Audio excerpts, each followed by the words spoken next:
Welcome, thanks for joining me today. If you're new to my channel, my name's Jan Radu. I'm an independent Stampin' Up! Demonstrator and I live in Perth in Western Australia.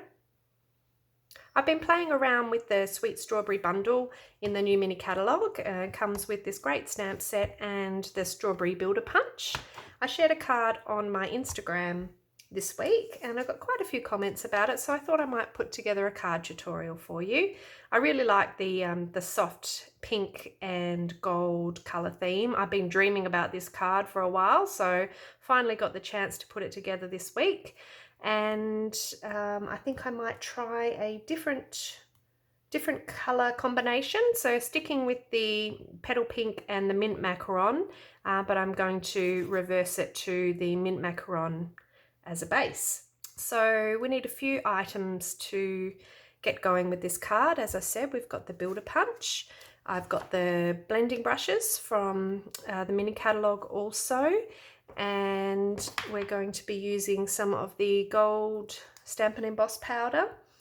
And what else do we need? Oh, we need some Versamark. So we've got the Versamark, which for those of you who haven't used it before, it's a sticky ink and it allows the gold embossing powder to stick to your card, and then we melt it for that great embossed gold effect there. I hope you can see that on camera. So we'll just gather a few of our supplies and we'll get started. So I'm just going to score my card base. So I've just got an A4 piece of paper cut in half as my standard card base, and I'm going to score that in half, which is at 10.5 centimeters. So we want the cutting blade away so we don't accidentally use that, and we'll just use the scoring blade there, and we'll just get a nice crisp fold with the bone folder there. The first thing we'll do is bring in a piece of mint macaron for our embossing. Now don't worry about the measurements too much, I'll post them all below for you. We're stamping with photopolymer, so I'm going to bring in the Stampin' Pierce Matte. I've got a bit of scratch paper here, and I'm just going to put my embossing buddy across here. I know we don't sell this anymore, but any chalk tool will remove the static so that when we stamp and we put our embossing powder on, the embossing powder only sticks to where we've stamped and not all over the paper. So I've prepared my base now. I'll bring in my Versamark and the background stamp from the stamp set. I've already mounted it on a block here, and we're just going to stamp it in a random pattern.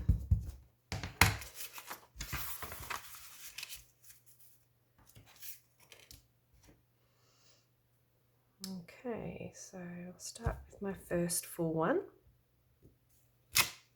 And you can see that Versamark, it's actually a really nice effect even without the embossing. If you wanted just like a watercolor background, that would be a nice effect on its own. I'm going to stamp this one just coming off the cardstock a little.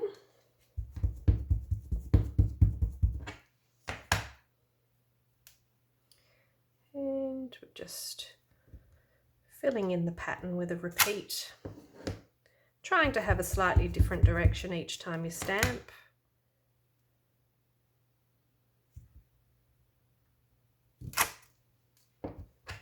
You can hear that stickiness of that ink when you're pulling up your stamp from your paper there.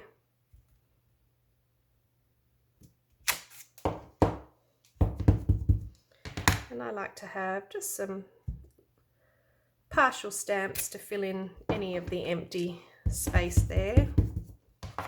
Oops. We might just pop a little flower in that space as well.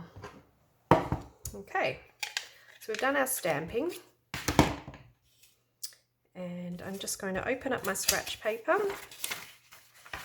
ready to add my embossing powder. This is the messy part. So I'm just going to sprinkle the powder, make sure I get a good coating. You can be quite liberal because you can put it all back in the pot, any of the powder that you don't use.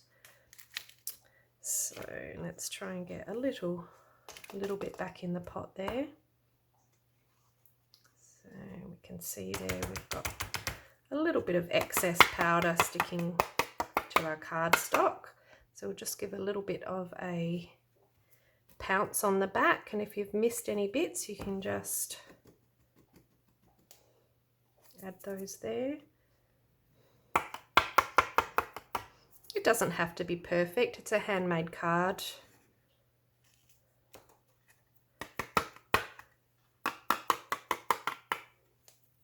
But what we can do is just bring a nice fine brush, and just a nice fine paintbrush, and I just usually just kind of pounce on top really of the bits that you don't want to stay there, and they usually come off quite easily.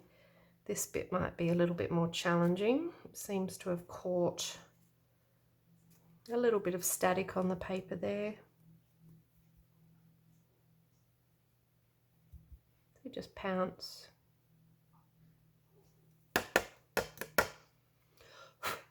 A little bit of blow.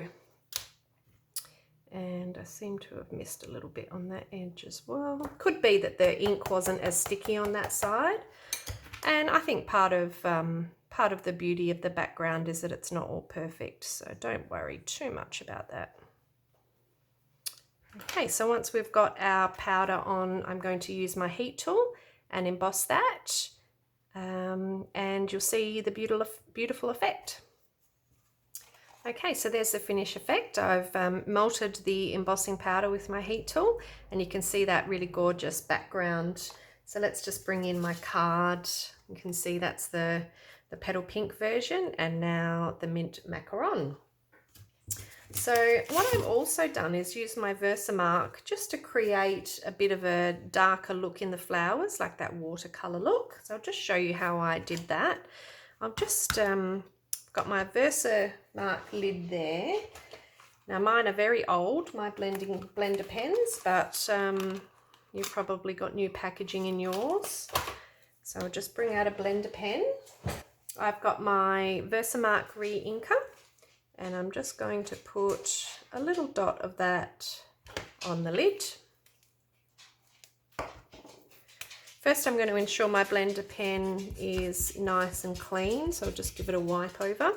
And then I'm just going to pick up a little bit of ink and just fill in the flower.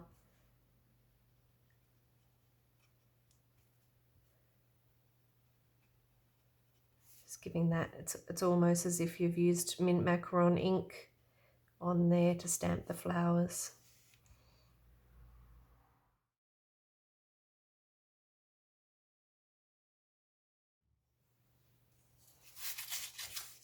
So there's our finished background.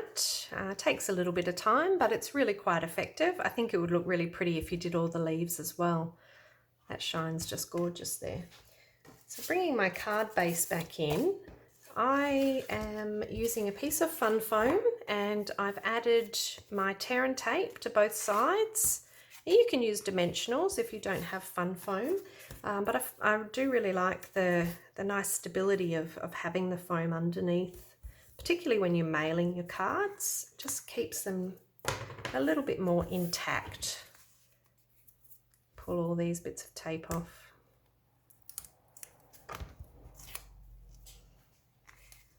So we'll just pop that on the back there. So I've just cut it to slightly less than my card piece, and I'll put those measurements for you as well in the description.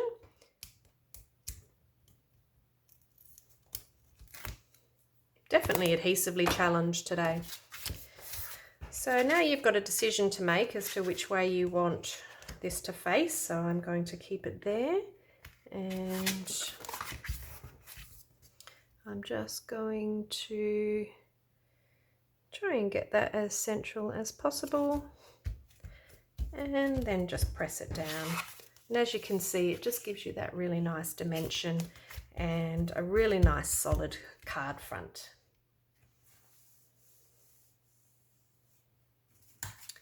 The next thing we need to do is create this label here. So I've got a piece of Whisper White. We'll bring our Stampin' Pierce mat back in. And our embossing buddy again. Anti-static tools, you can get them from quite a few different companies. That's what you're looking for if you're wondering what that tool is actually called. So I'm bringing in the sentiment. I'm going to use the Happy Birthday You Sweet thing. I seem to have run quite low in birthday cards in my stash, so I'll take the opportunity to build that up. I'm just going to ink that up again with my Versamark and pop it in the middle there somewhere. Okay.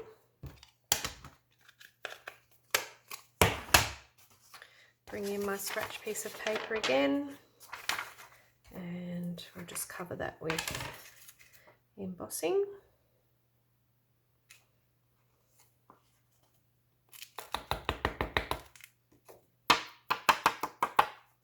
So I have got a sentiment here that I previously embossed, and I'm going to bring in the mini Stampin' Cut and Emboss machine. I've got a plate 1 and 2 plate 2s. My label is created from the Tasteful Labels dies. I'm going to use this shape here.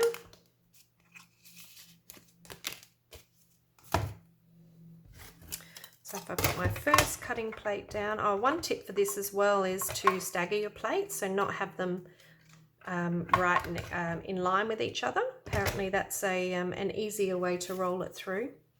So we're just going to place our embossed sentiment there, and I do want it in this bottom corner of my die, so I'll just line that up, just visually trying to have that as straight as possible so the sentiment reads straight. Pop your second cutting plate down, oops, and roll it through.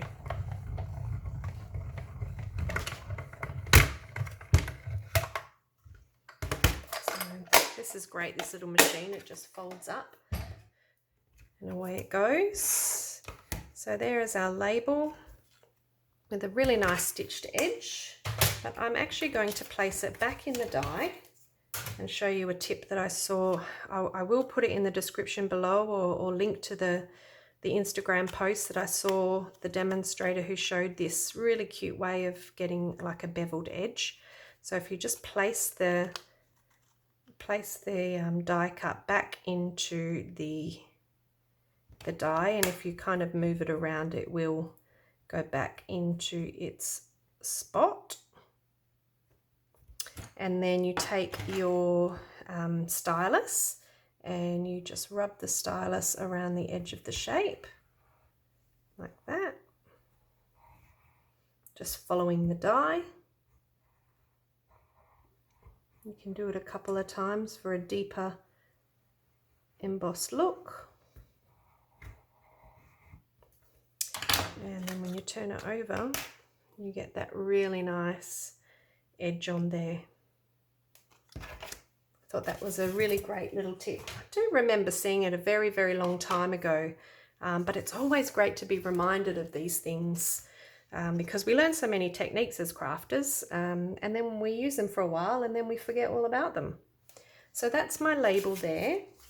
That's going to be placed around about there. And the next thing we need to do is to create our little strawberries.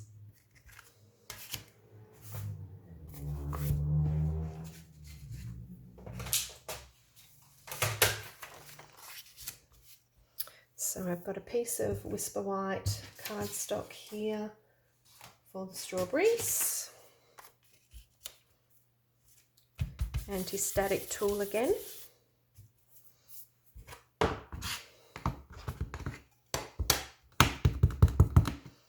I'm going to stamp 2 strawberries. So And then I'm going to stamp 2 of the stems.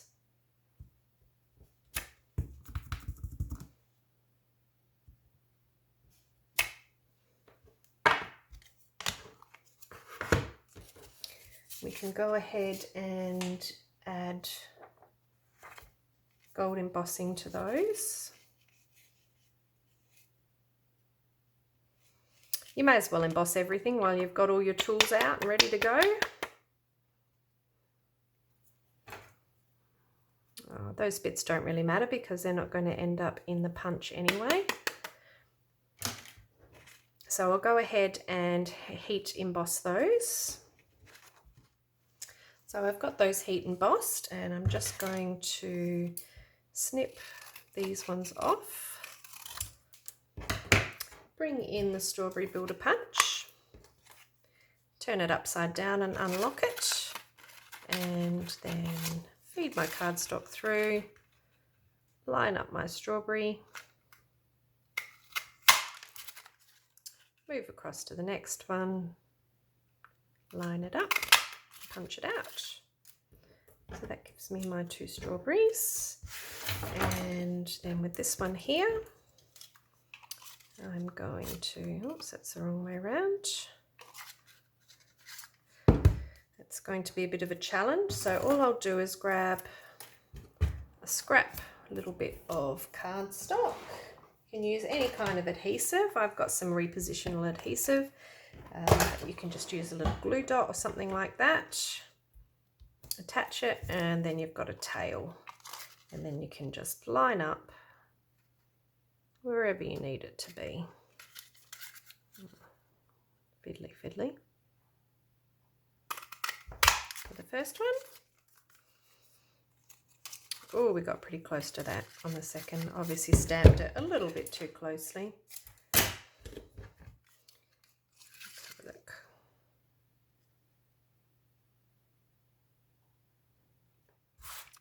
Okay, so now we need to do our blending on our strawberries. So you can see here I've got a little bit of ink blending going on here, and then just a little touch on the little leaves as well. So you're going to need a piece of scrap paper for your blending.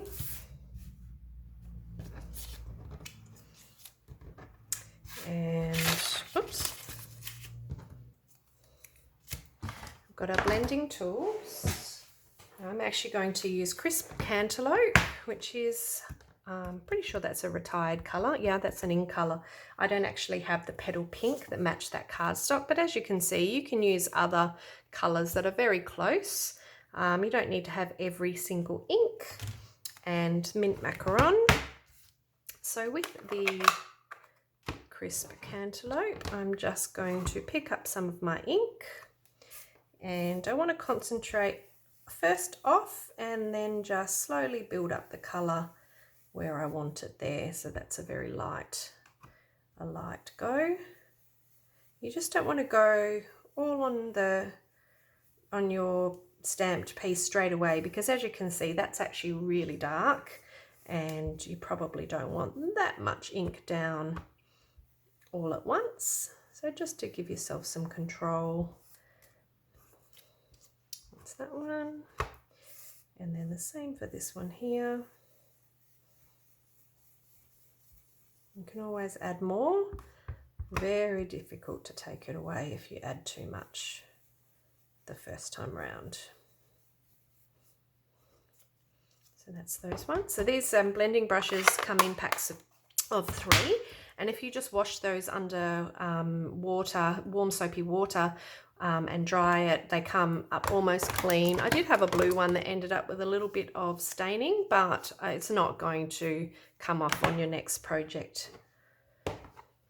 So you don't have to have, it'd be lovely to have one for every single colour, but you don't have to have one for every one. Maybe one for every colour family might be a way to go. Okay, so I'm just bringing a little bit of mint macaron in there. So you can see just a little bit of blending just adds so much depth and colour.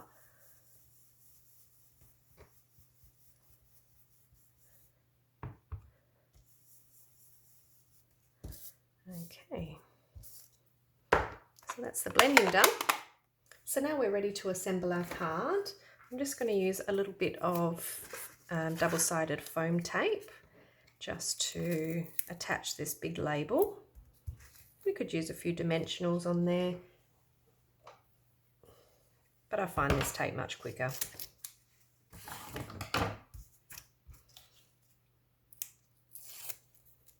Oops. So we're just going to position that one, just keeping an eye on the straightness of the sentiment, and I'm also just hanging it over on this side a little bit too. Pop that one down.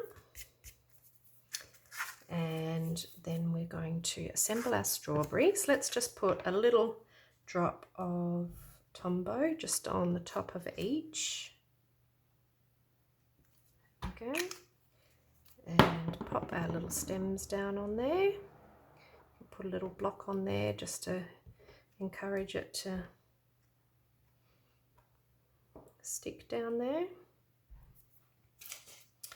While we're waiting for those to dry just for a little second, I've got a ladybug trinket embellishment here. So these are very cute, perfectly sized for one of our glue dots.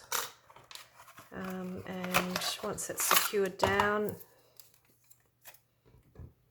it's nice and sticky on there. So as you see, you just pop it onto the glue dot there and then pull it off and pop it into place. Okay. And with the strawberries, we're going to pop one that way, and then that one will be flat, and then that one will be up on dimensionals.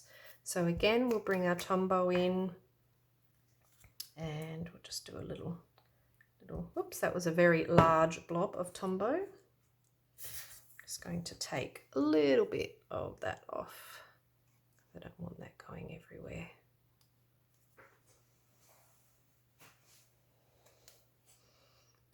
So that's just going to go on a jaunty little angle there. And then with this one here, we'll just pop a couple of dimensionals on there.